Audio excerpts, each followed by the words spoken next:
welcome and add that Freighted Legacies is a brainchild of Chaim Bejliak particularly, but we have joined him with great satisfaction that such a series could be organized, and we have contributed our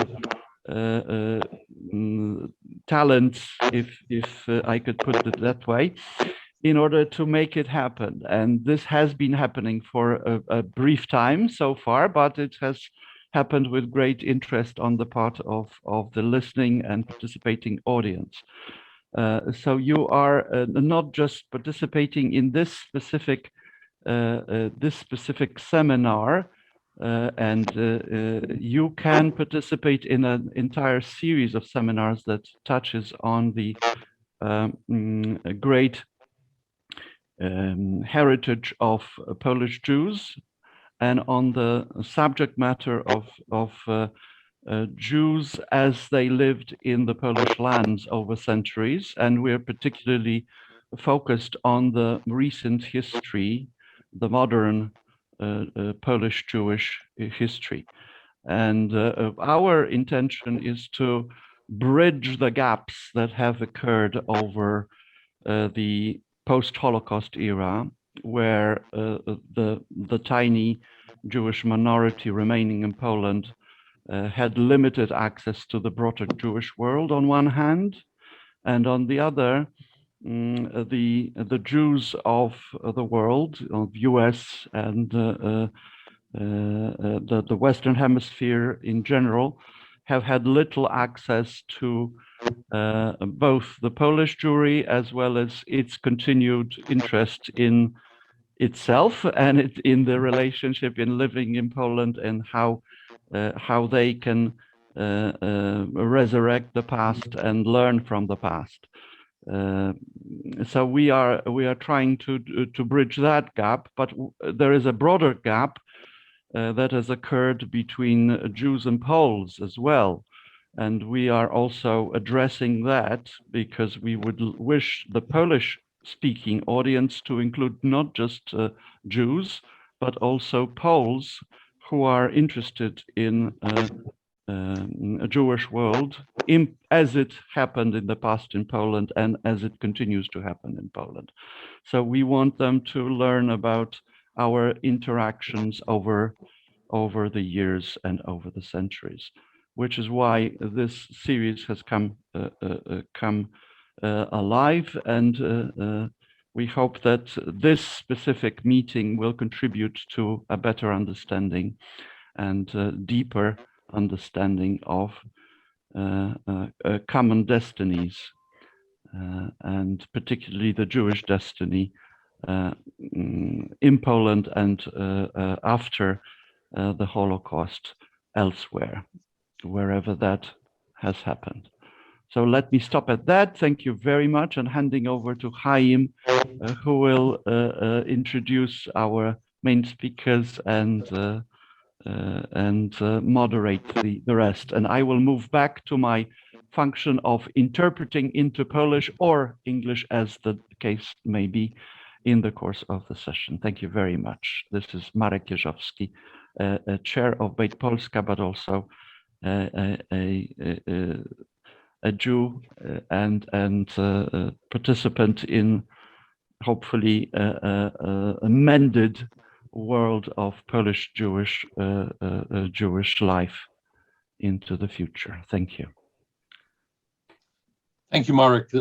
It's my privilege to introduce our three panelists today. He, among them, is a longtime friend and person who has been surprisingly influential in my life, Josh Gortler, who now lives in Seattle.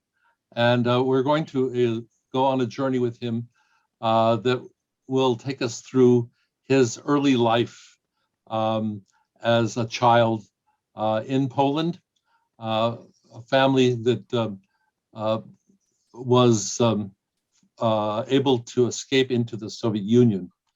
The story of their journey and the complexities of their return to Poland and then to the displaced camps was a part of a very interesting process that Josh and Gigi Yellen, who is a journalist, began several years ago. Gigi Yellen is a radio journalist and has worked in the area of helping the music world appreciate its riches.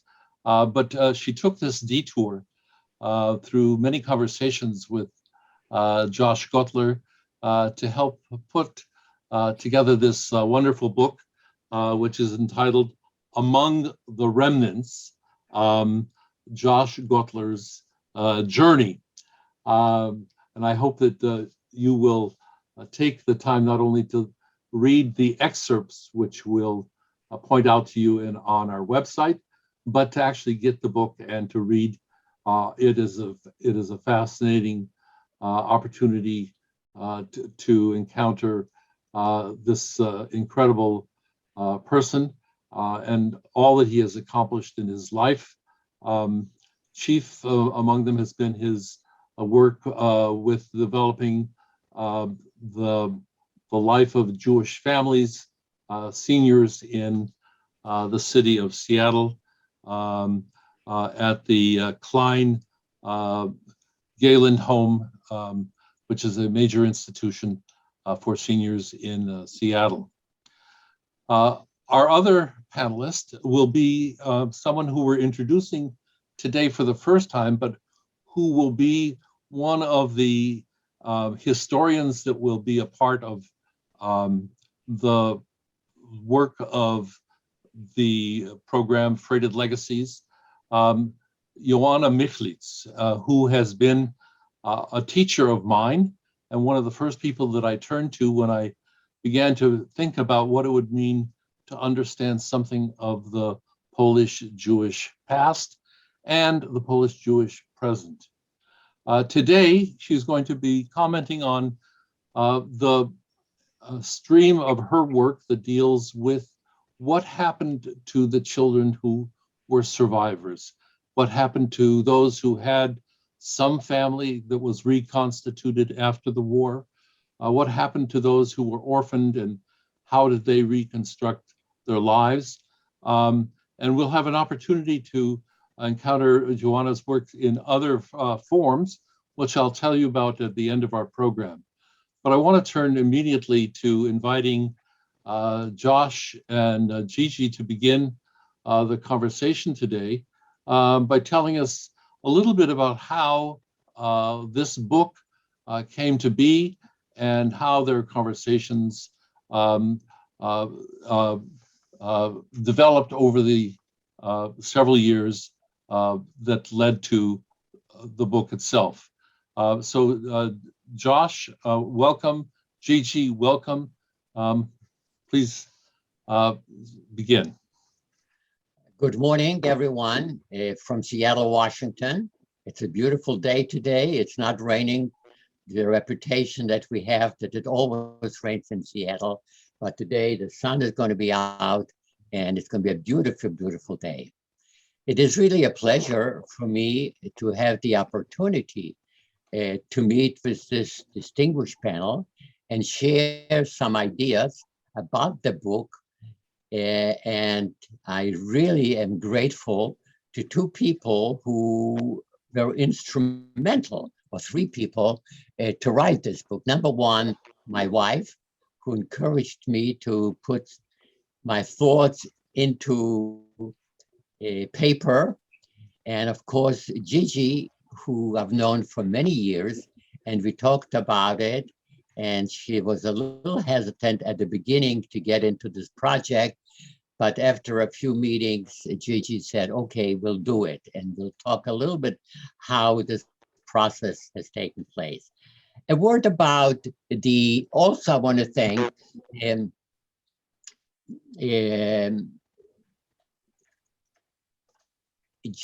Jennifer McCart, who was our consultant and is now the executive editor at Coffee Town Press, which is a small publishing house in Seattle, Washington. And I'm grateful to her and the company who made this book available and possible for readers.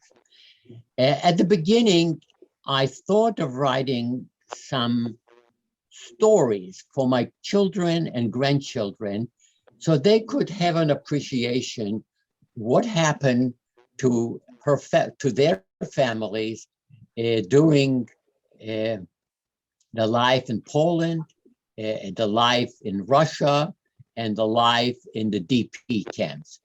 And then it mushroomed into really a book. A word about the title. The title of the book is Among the Remnants.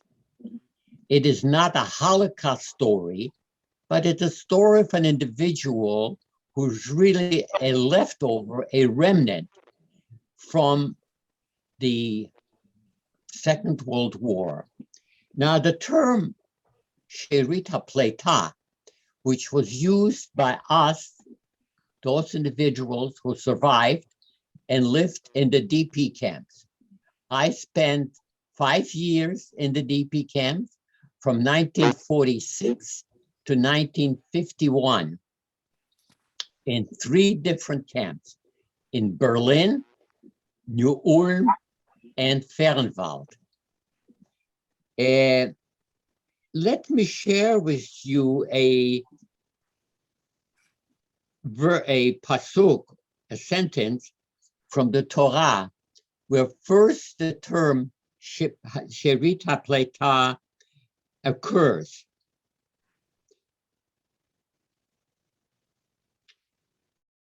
Vayar Yaakov Mo'ot Vayitzar lo. Yaakov was frightened when he met his brother Esau. Vayachat ha'am asher ito vayoma, and he says, Im yavo Esau el hamachaneh, if Esau will come into the encampment to vehika, and he will kill them, vahaya hamachana hanishar lefleta, then the second part, those that will survive, will be the remnants. And really, the term that we use today, Holocaust survivors, was not used for many, many years. And I haven't heard it till I came to the United States. We were known as the Sherita Pleta, the leftovers. Map number 1. I was born in a small town, a shtetl. Can you see the map? Is the map on? Oh, right. So that would be number 1. Number 1. Yeah. Okay. I was born in a small town, or shtetl as they called, in Tomashov Lubelsky. And if you look at the dot and you look at the border, it was extremely close to the border between Poland and the former Soviet Union. And because of the proximity of the place that I was born, perhaps I'm here today because we escaped from Tomashov, from a ghetto to a place called Rava Ruska. So next, can we look at the slide? Number 3. This is a monument that was constructed by the leftovers, the Sherita Pleta in Tomashov. And if you look at it in Hebrew, it says Yehudei Tomashov, 1623 to 1943.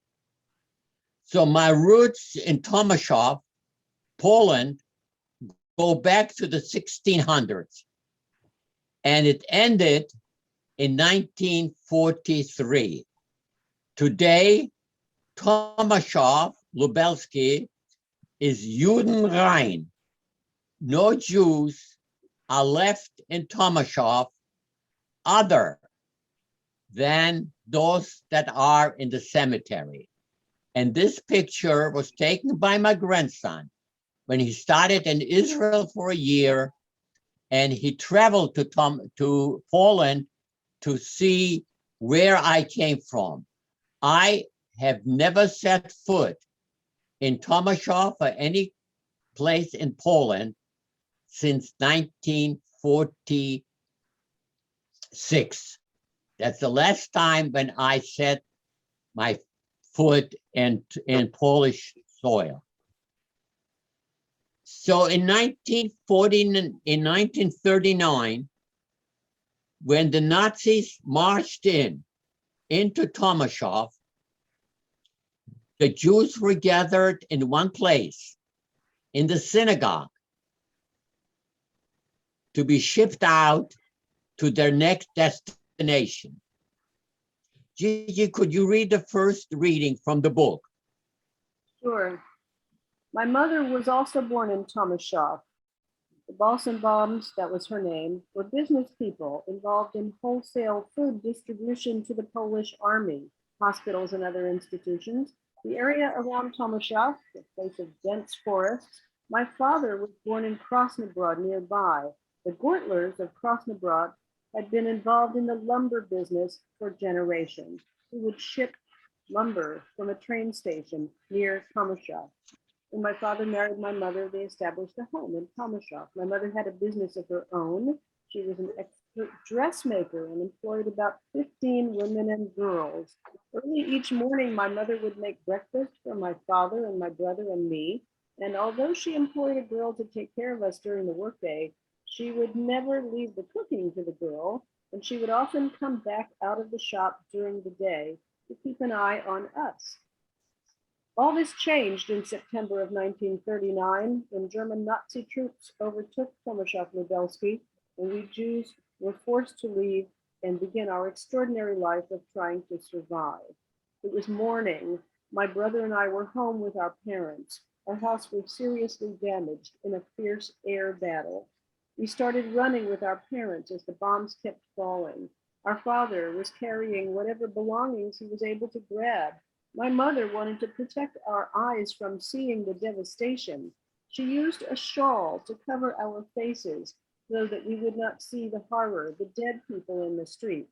Like an eagle protecting her chicks with her wings, our mother covered us. The Germans succeeded in occupying Tomaszów. We were gathered in the central holding place to be shipped out to the Sommerghetto. We were forced to live in extremely tight and unsanitary conditions. Suddenly I, this lively little 3-year-old boy, had to be kept quiet, forbidden to utter a peep. Years later, my mother told my wife Sarah how terrible the conditions were in this ghetto and the labor camp that followed. They were so terrible, her teeth fell out. My mother never told me this herself. She always wanted to protect me. Can we go back to slide number 2? So once we crossed over the border from Tomaszów to Rawa-Ruska, which was, Rawa-Ruska changed hands 3 times. It was Poland, it became Russian, it became German, and it became Russian again. So once Rawa-Ruska was occupied by the Russians, we entered the Russian zone and we stayed for a few weeks with the Russians in Rawa-Ruska. What's interesting about Rawa-Ruska is that 19 days after we left Rawa-Ruska, it was reoccupied by the Germans. And every person, young and old, was exterminated. So our life was changed in 19 days when we left Rava-Ruska, shipped out to Siberia, slave laborers in Siberia. For many years in the DP camps and after, we were referred as the people who went to Gan Eden, the Siberia of the paradise. And perhaps it was a Gan Eden. In the Gan Eden, we had no clothes. We had no proper clothes in Siberia. Food was not available to us. It was extremely cold. The elders, my parents, were forced to cut down trees into lumber. And those trees were used for the Russian army shipped out. As these trees kept on falling, many individuals lost their lives due to the falling trees. It was extremely cold, I remember. Food was scarce. The disease was rapid. And under these conditions in the Gan Eden, we lived, we survived. Unbeknown to us, we were asked to leave the little huts in Siberia and shipped out to Uzbekistan. And we ended up in a kolkhoz near a place known Tashkent. As hot as it was, as cold as it was in Siberia, the weather conditions changed rapidly on my next stop on the journey in Tashkent. We suffered greatly. Disease. Malaria was very common. Malaria, on the onset of malaria, your body reaches temperature. No, you're extremely cold first. You shiver. No matter how many blankets are put on you, you still are cold. Few minutes, few hours later, the cold turns into hot, like the cold from Siberia turned hot in Tashkent. The cold of the body turned from cold into hot, and we reached temperatures over 103 Fahrenheit while we were shaking from the disease.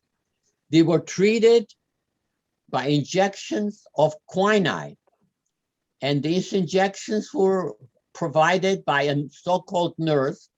The children were lined up in a line, and a nurse was going from person to person with a needle. To me, it appeared like 2 feet long, and injected in our buttocks this medication.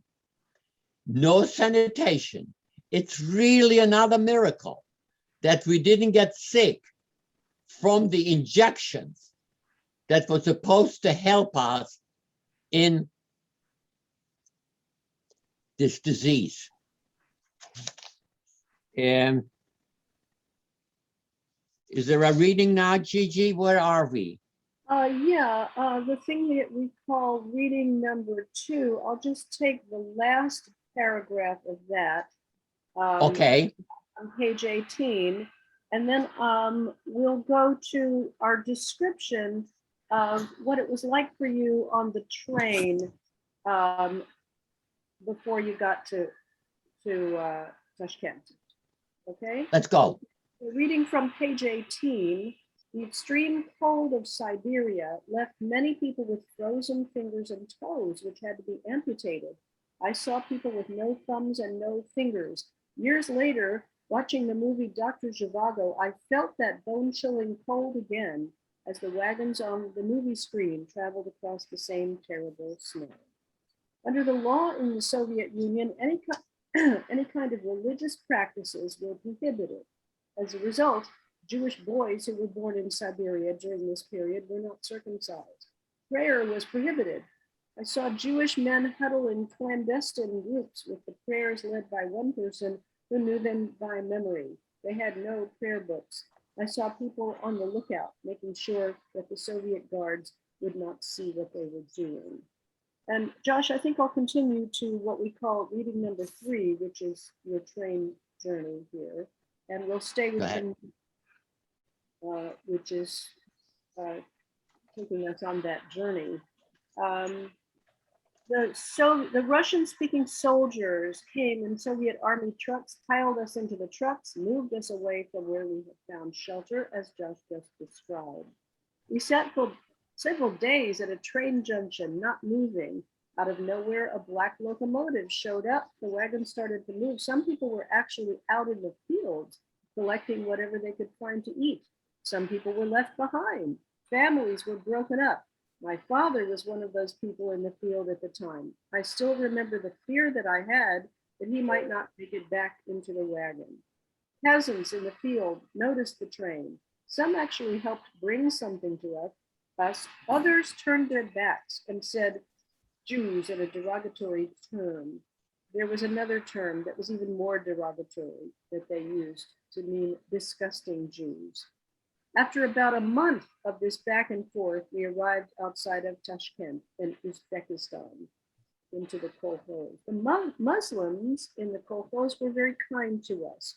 One shepherd saw me. I must have been this pitiful, sickly looking, dejected child carrying my little bowl. He motioned for me to come over. I watched the way his fingers moved, milking the goat. He filled my bowl with milk straight from the udders. The milk was warm. I took a sip right then and there. The rest I brought back to my family.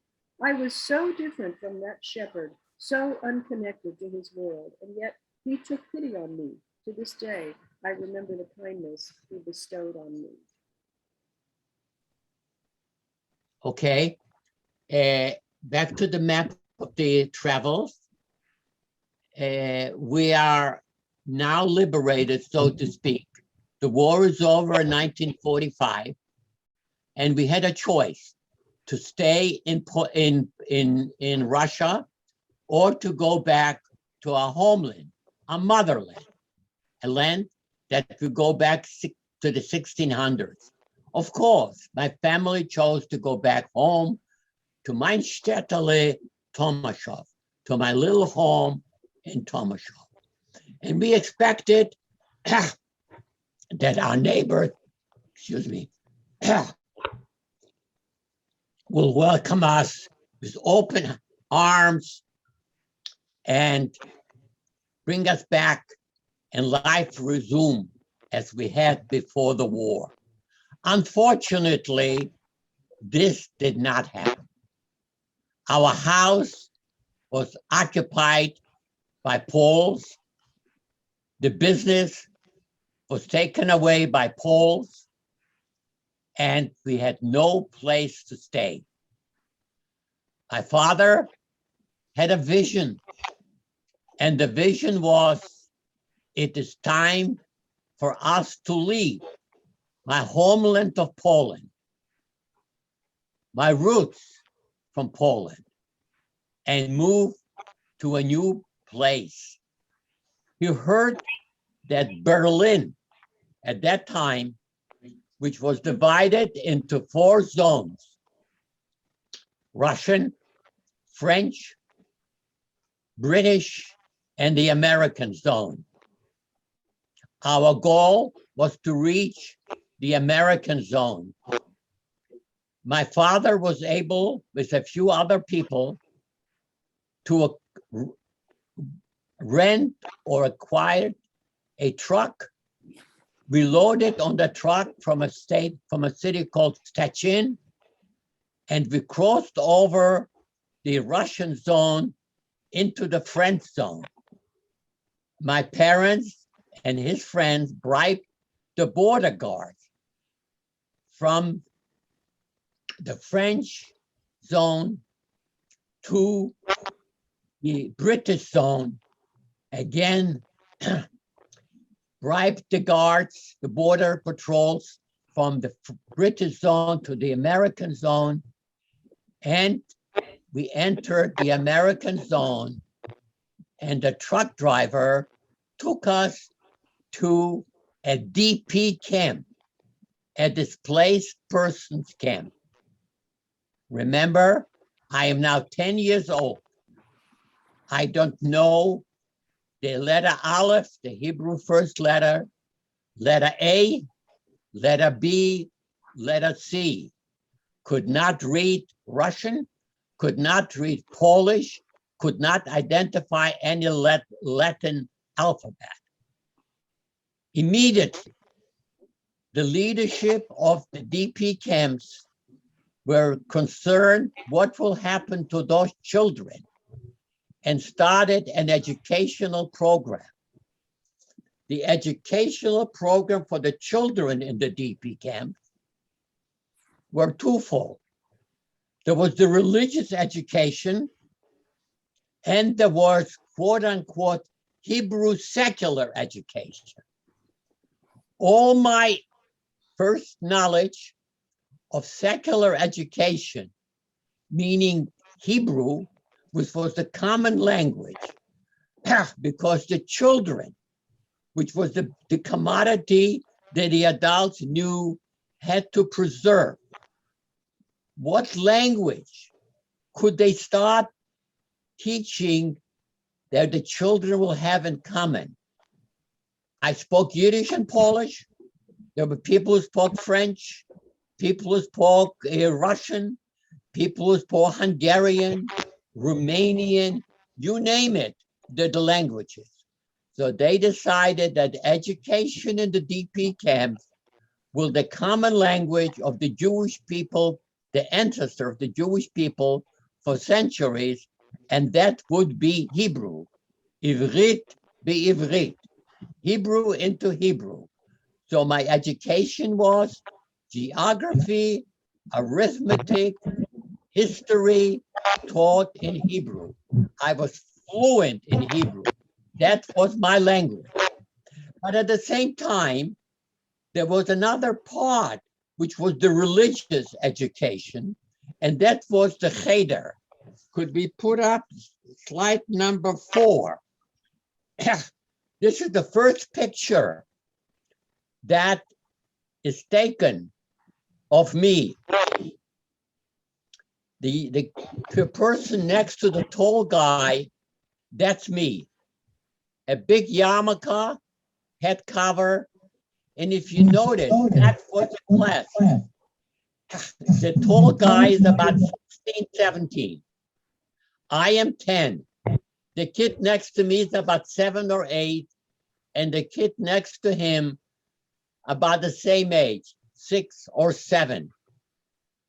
None of us knew anything, and we were all taught the same way. The Hebrew, Aleph base, we were taught how to recognize our name. They showed us the letter of my name. I traced my name, and my name was Shia. In many places in the documents, the name Shia is spelled 3 or 4 different ways. But in the DP camp, I became, as I write in the book, what I am today. I took like water, like the Torah says, the Torah is water, and I drank it day and night. I observed the learning of the ancient text, as well as the learning of the modern Hebrew language and its history. Couple of stories on the DP camp. The food in the DP camps were provided in a communal manner. There was a communal kitchen, and cooked for everybody. And we took our food in a container and brought it into our living space where we ate. Our living space was very, very crowded. We had a room, a small room, where 4 army cots were opened at night to sleep and put together in the daytime, so we'll have some space in the DP camp in our living arrangements. Is there any reading now, Gigi, to be done, or shall I go on? If I could intervene, I actually at this point would like to bring in, if I could, I'd like to bring in Joanna Michlitz, because this is, I think, where her work on the fate of children joins your particular story.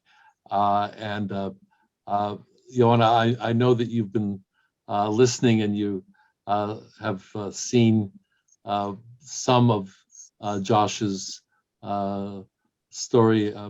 Wondering if you comment a little bit on your work with the story of children and what happened to them as they came to recover their lives after the war.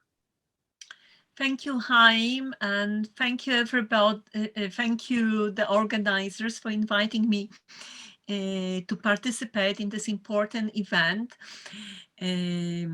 I very much look forward to reading Joshua's book, the full account of his wartime and post-war life. Joshua, among the child Holocaust survivors that I have studied, and there is a book available in Polish, as some of you might know, a collections of my essays, Piętno Zagłady, an extended version of this essays will be published in English sometimes next year. So of course, I would not be able to cover all the aspects of the history of child Holocaust survivors, but if I may to say a few things in relations to Joshua's story, personal story. Joshua comes from Tomaszów Lubelski, as we all, many of you know. Indeed, as he pointed out, this is a very well established Jewish town with a very rich Jewish history. The father of Isaac Bashevis Singer came from there. The destruction of Tomaszów Lubelski's Jews ended in October 1942, as for many other communities in that region. As Joshua mentioned to us, he was actually lucky. I think I consider him among child Holocaust survivors, Jewish child Holocaust survivors, one of the luckiest for a couple of critical reasons. First of all, he survived the war, as I understand, with his father and mother. Among child Holocaust survivors who survived the war, the Holocaust under the Nazi rule, we are talking about a very small number of children who survived intact with their parents. That's that group is the luckiest of the luckiest. And of course, in the case of child Holocaust survivors from Poland who survived in the depth of the Soviet Union, that number is much higher. The second reason why Joshua's account might be considered lucky, and it was considered by children such as Joshua immediately after the Second World War, and perhaps when they came into contact with child Holocaust survivors, their peers who survived the war under the Nazi occupation. speaking about some of these children recall that when they came back to Poland with their families, they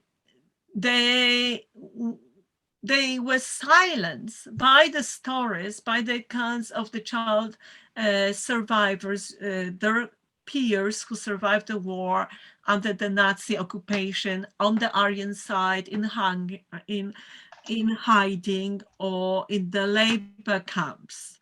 So, and of course, the number, perhaps as a historian, I have to bring the sheer numbers. I mean, it is estimated, I mean, looking at the records in 1945, that the numbers of child Holocaust survivors who survived in the Nazi-occupied Poland and were registered in 1945 by the Jewish Committee that was rebuilding itself. The Central Committee of Polish Jews was 5,000. We know that this number wasn't final, and we all know about child Holocaust survivors that discovered their own Jewish identity only in the post-communist Poland.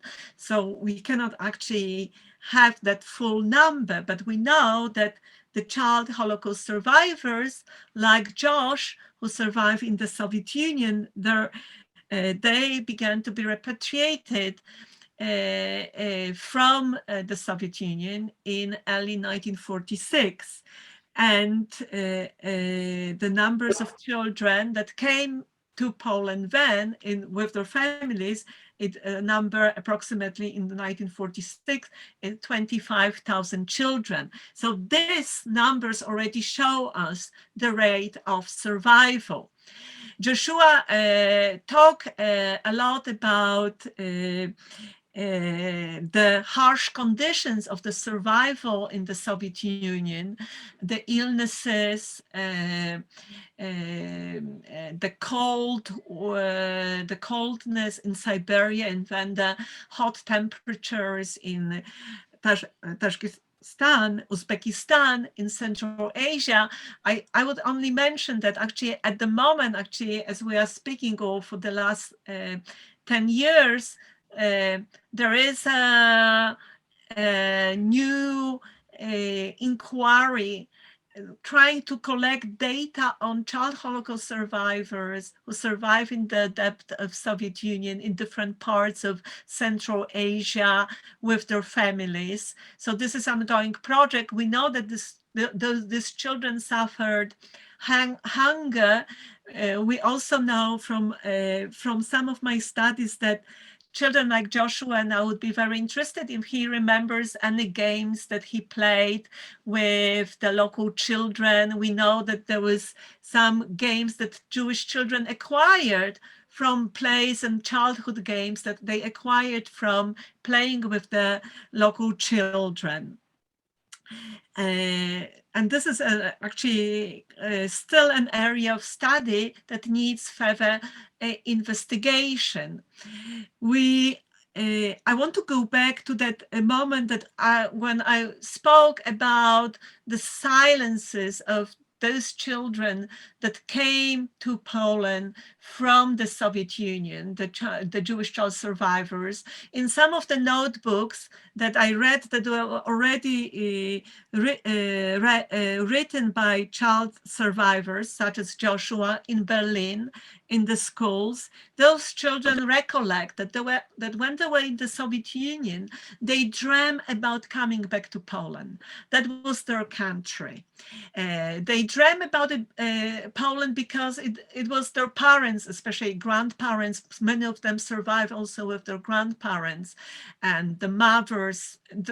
Often their fathers were drafted to the Russian army, but the family, the bigger family, the extended family, often was intact, those who fled.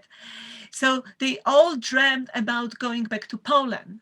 And yet the encounter with Poland, when they returned to Poland, the dream was suddenly shattered because of the experiences that Joshua also talked about when his family went back to Tomaszów Lubelski. So we actually need to reconstruct that kind of history from the point of view of children. They dreamed about their country, their homeland. Poland was their homeland.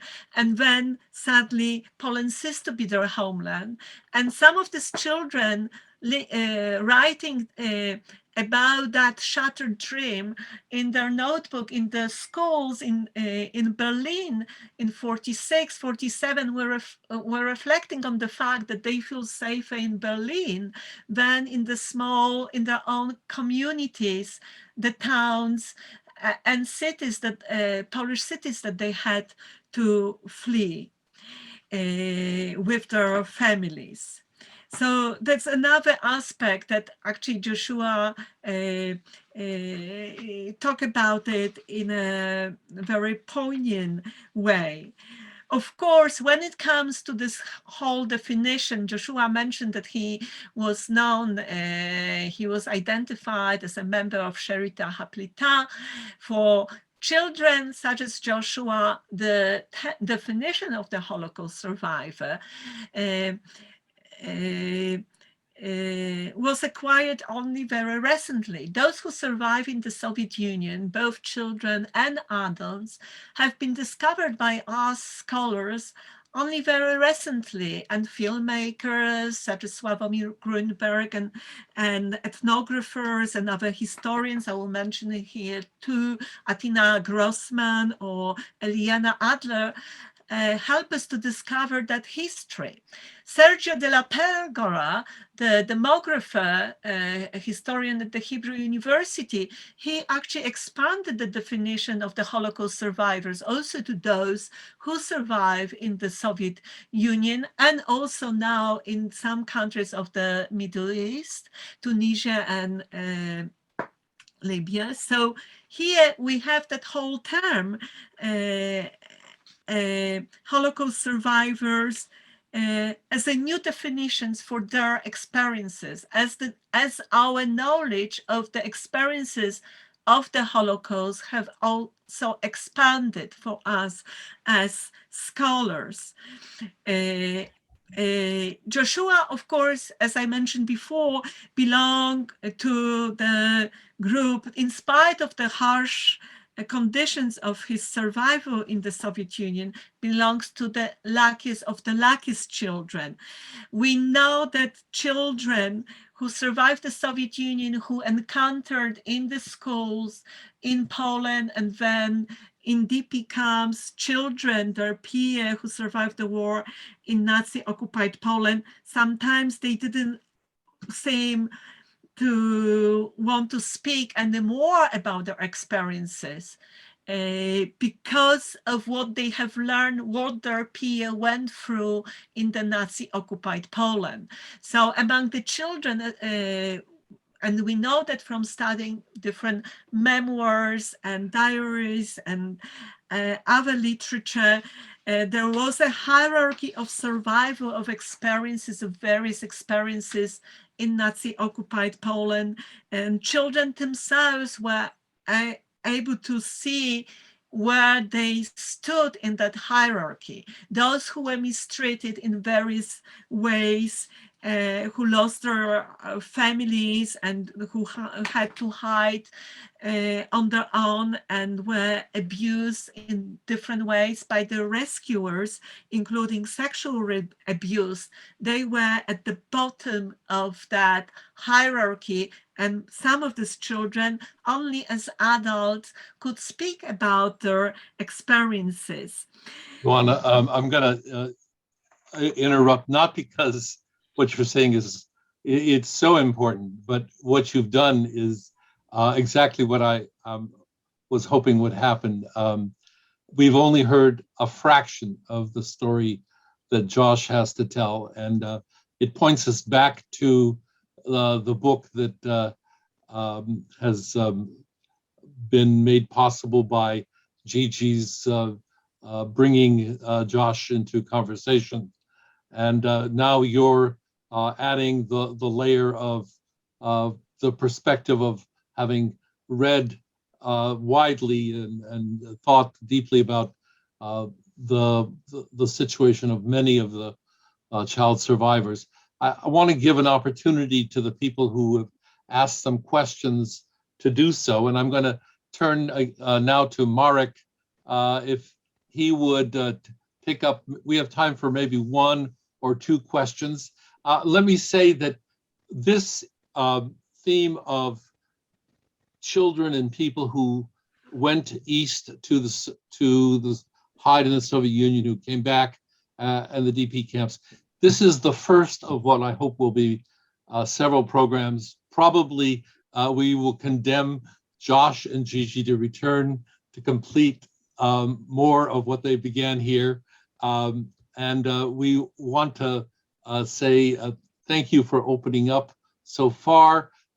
Marek, would you take up one of the questions, please? Yes, hello again. We have several questions. Let me start with one that has come up. It comes from David Cadden, and he mentions the fact that the story you're describing looks very much like or brings to his mind the memory of the stories that he heard from his father. Now he has only very specific questions relating to the move from Siberia to Central Asia, to Uzbekistan or elsewhere. And the question he has is whether this removal from Siberia was voluntary or compelled, and if compelled, why? And additional supplementary question is, was the departure from Siberia voluntary, or in other words, he asked the same in other words. I'm going to ask. Yeah, why were you forced to leave Siberia, and why? In other words, Joanna, to begin with that, and then Josh, because there's a historical context. Joanna, if you'd start, and then Josh. I mean, this is of course a big questions about the experiences in Siberia. And I mean, this is like a topic for many lectures. But of course, first of all, we have, when it comes to the history of Polish Jews, I mean, under the Soviet rule, we cannot talk about the beginning, where the story begins, without the invasions of the Soviet Union on the 17th September 1939 and the division of Poland. And we know that, of course, by then the Nazi Germany invaded Poland the 1st of September, and the first violence against the Jews was directed especially at the Jews in the Wartime region. So many. There were many questions among the Jewish communities, where should we go? And of course, family, one question was being united with families, wanting to be with families. So people fled. Were of course Polish Jews in the area that was incorporated into Nazi Reich. They were expelled to the general government, and then some of them tried to flee to the Soviet Union, of course. And we know also that the Soviet occupation for Polish Jews, as well as for Poles, was a very harsh experience. There were 4 ways of expulsions to Siberia, taking certain groups, professional groups and social groups, into gulags, for whom they went.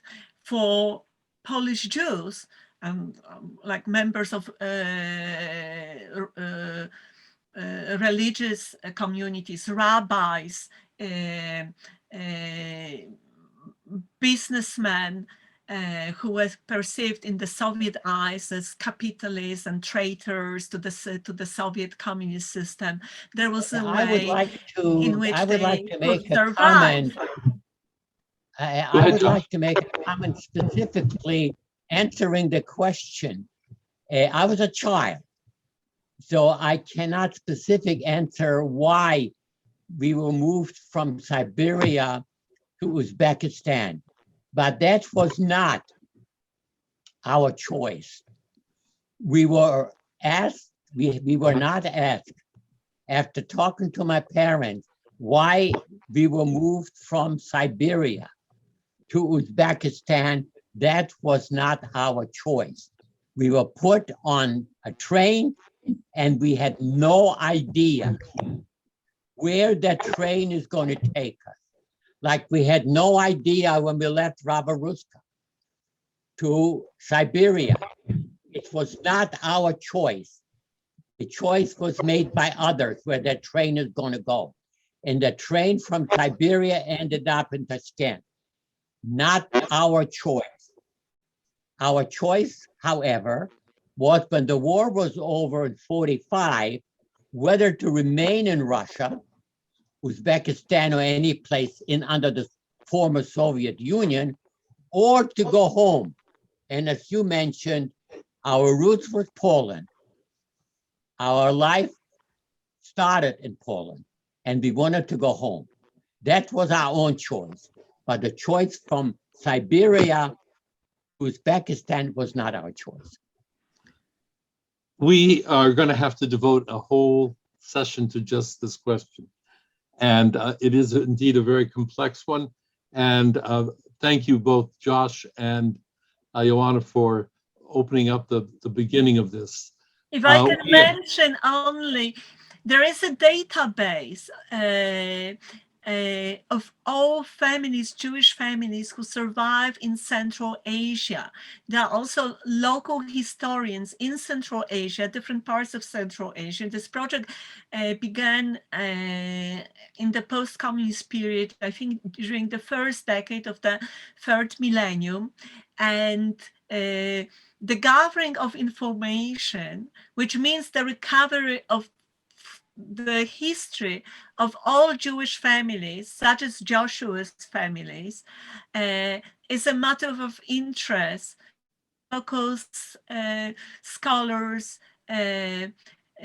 Jewish history, but also to the historians of the region, because this became also a very important part of their history, like the contact with the refugees. There were the refugees, Ethiopian Jews living among them. And this is a fascinating history also from an ethnographic point of view, the encounters, the local the encounters with different cultures, different languages, the encounters with Polish Jews and how they were perceived also by the locals. So this is a history in making, so to speak. And as you said, it would be wonderful to have more events, but that history somehow happened because of the beginning, that what had happened in September 1939, the invasion of Poland by two totalitarian regimes and the different occupations, the Soviet occupations, with its harshness, with its rhythms, with its policies of expulsions, moving populations, for various reasons, securing the borders, making the borders safe. There was always that issue of the enemy of the state, of the Soviet state, that also played a role in the movement of the populations, different refugees. Josh, I'm going to give you the next and last. I know we're running late. That's okay. I would like to make a comment, you know, because if they could put up slide number 5, which I think is very important to see. After coming to America, I got a full education, started at Yeshiva University, got my master's, spent a career helping others. But I think the most important thing for our Jewish people, could you put up slide number 5? For our Jewish people is the survival. We survived for 2,000 years or longer. We will continue to survive. And can you see, could apply slide number 5, please? They're going to do it in a second, Josh. I think you're talking about with the writing of the Torah. Exactly. Yeah.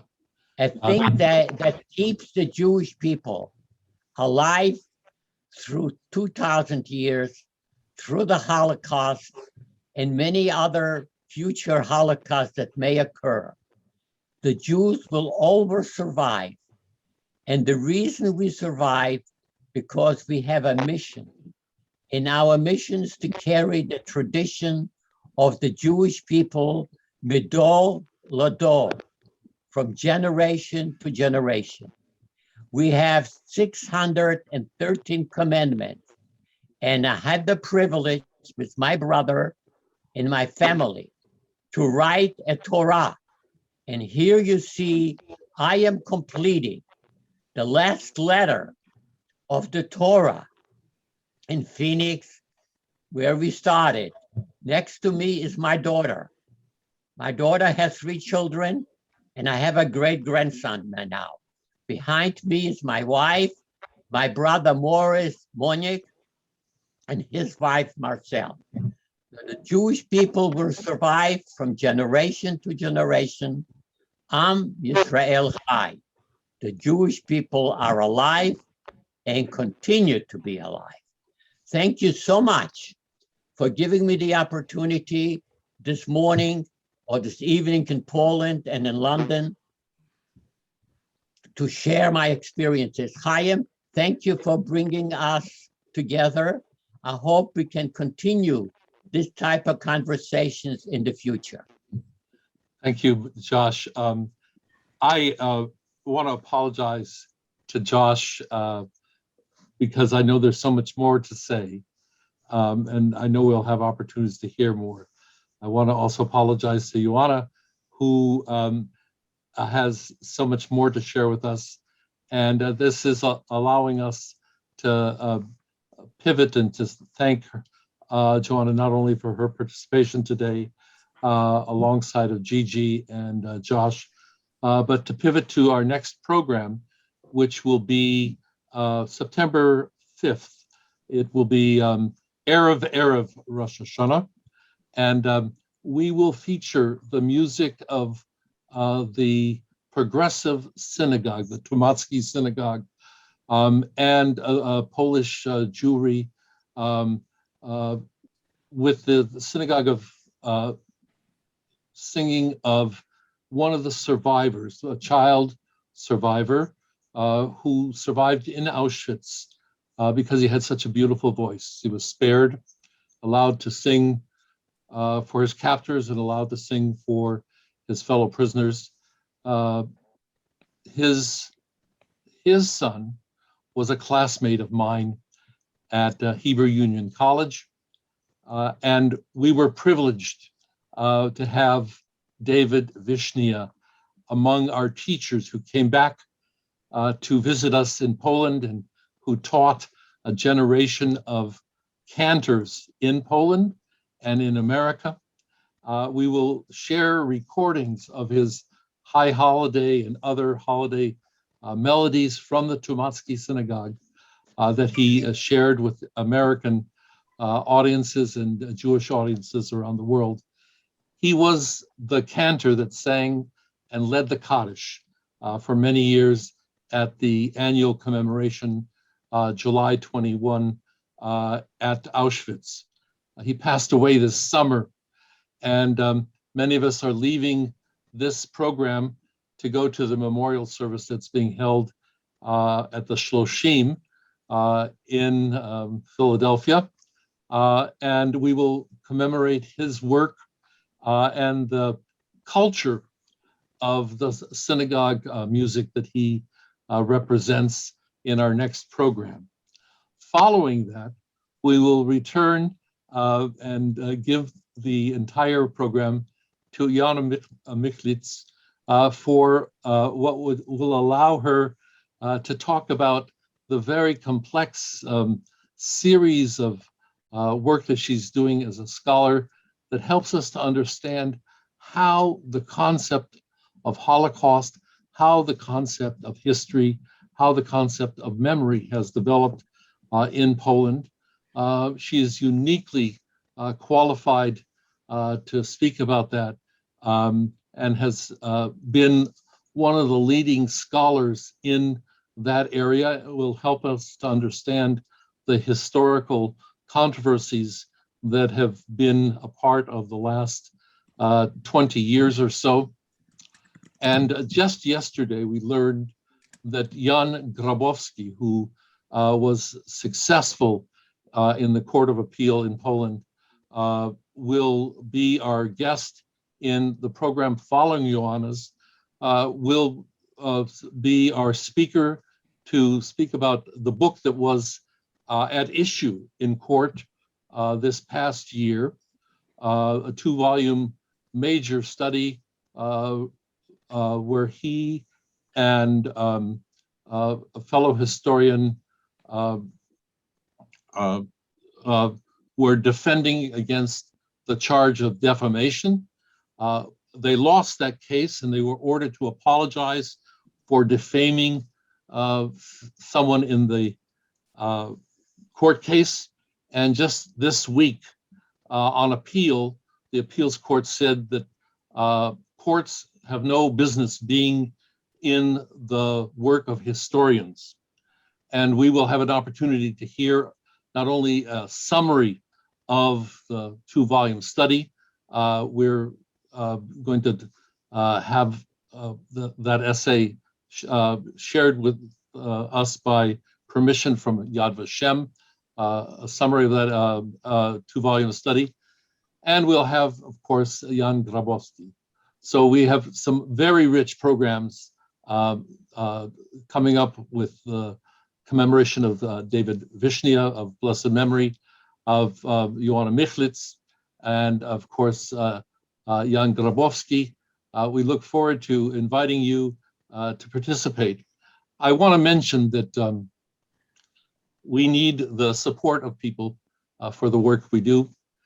Your generosity will allow us to continue to participate in bridging the gap that will allow us to recover our history. I don't think we want to leave this history to just the Poles alone or just the Jews alone. It's a conversation that needs to be carried across not only the 2 languages, but across the cultures and the peoples. Whether we are able to find common ground, I think sometimes we have been able to do that, and it's important that we continue to do that. I want to thank our co-chair, Mark Kuzovsky. I want to thank also Dominika Zakaszewska and her husband, Art, who are leading our technical work today. Marzena Szymanska, who's been translating, and especially our guests, Josh Gortler for his fine book, Among the Remnants, Gigi with helping to be the midwife for this book, and historian Joanna Michlitz for her joining the issues for us. I wish everyone a good day. Thank you for joining us. Chaim, if I may say one more thing, I wanted to thank not only the organizers, but also, first of all, Joshua for sharing that incredible family story, his own childhood story with us. And I look forward to reading his book. I think the area that he also described at the end of his presentation about the experiences of children in the DP camps, this is an area that has only now become documented by historians. This is a very rich history full of different trajectories, and I look forward to reading the whole book and hearing more from Joshua. Thank you. So I just have to say, we have 6 books in this area, just on the issue of people who went east. People who don't know the story, a good part of the Polish army was reconstituted in the Soviet Union after having been taken prisoner. A major portion of the Polish army was slaughtered, as we later learned, by the Soviets. But a portion of that army was reconstituted under General Anders, that went south through Iran, eventually came through Palestine, and was critically involved in the Battle of what we call Monte Cassini. And in Italy, the story is complex, it's important, it is central, and I would like to just leave our story with the very powerful picture that Josh left us with. After all that is said and done, what is it that the 2 brothers get together to do? They get together to complete the Torah. How proud. How proud. Thank you all.